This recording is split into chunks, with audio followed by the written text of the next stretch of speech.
I'm Rebecca Kling. I'm a transgender performance artist. I grew up in Evanston and have lived the last 4 or 5 years in Chicago.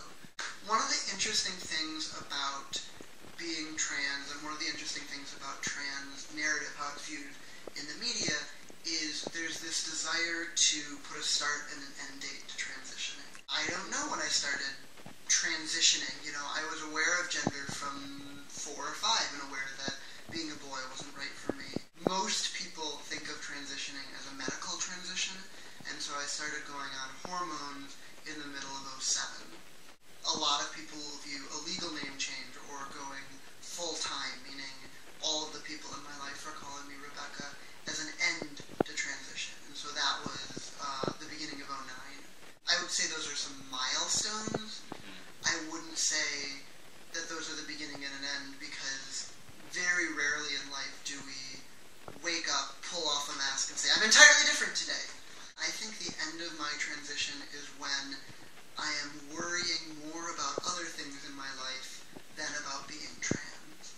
I've been doing solo performance for the last 3 or 4 years. In '08, a really wonderful performance workshop with Tim Miller, who's a LA-based gay performance artist, and that sort of was a kick in the butt to get me started. Has it always been about gender?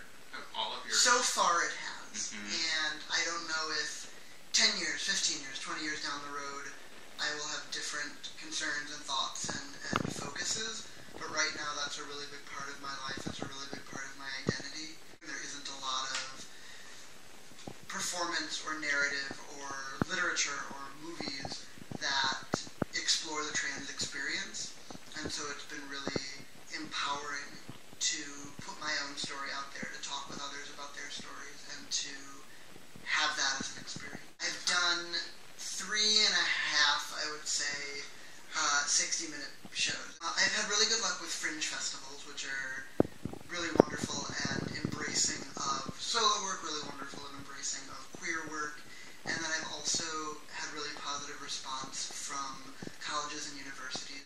I've also had a lot of fun and a lot of luck working with Lynx Hall in Chicago, working with New Suit Theater. Let's talk about No Gender Left Behind. I think what shocked me the most is how revealing you are, and just how much of yourself you give to it.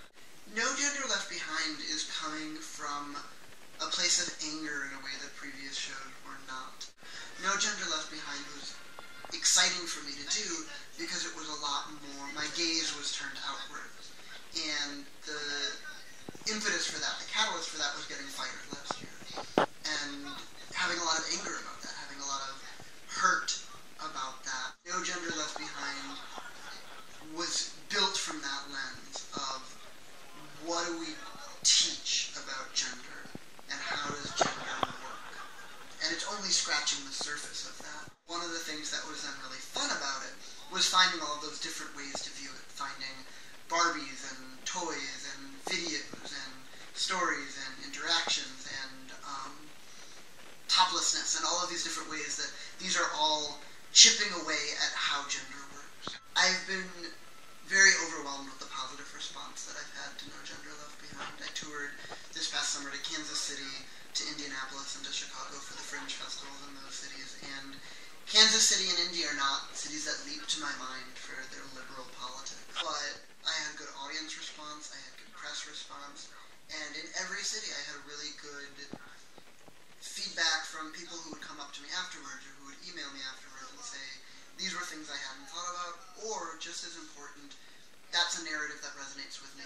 One of the things I find really important to keep in mind is being trans is presented as this confusing thing by the media. It's, oh, how could Chaz Bono possibly want to be a man? There are these narratives that are presented as foreign, as exotic, as impossible to understand, and I really think that that's false. That we all have body issues, we all have identity issues, we all have struggles with what does it mean to be a man, or what does it mean to be a woman, and being trans heightens those, but I don't think this experience is unique from the larger humans. What's next on the agenda?